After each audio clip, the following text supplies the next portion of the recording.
స్థానిక సంస్థల ఎన్నికలకు సంబంధించి కూడా మేము మొన్న కూడా చెప్పాను, ఇప్పుడు కూడా చెప్తున్నాను, మళ్ళీ కొద్దిగా వాయిదా పడినట్లున్నాయి.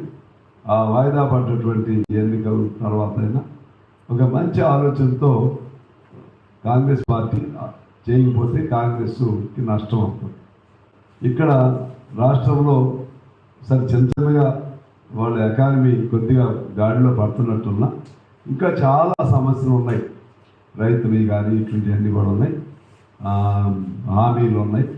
ఈ హామీలన్నింటినీ ఎలా పరిష్కారం చేస్తారో ఒక శ్వేతపత్రం గవర్నమెంట్ విడుదల చేస్తే బాగుంటుంది. ఎందువల్లంటే ఇప్పుడు మీరు తీర్చలేరు అనుకోండి, తీర్చలేకపోతే ఇంత మేర తీరుస్తామని చెప్పండి.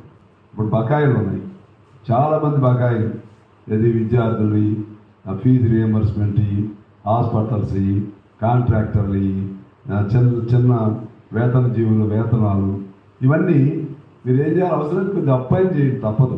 చేసి కొద్దిగా ఈ సంవత్సరం ఎంత ఇస్తాం, ఈ సంవత్సరం ఎంత ఇస్తామని చెప్పండి. చెప్పడం ద్వారా కొంత రిలీఫ్ అవుతుంది.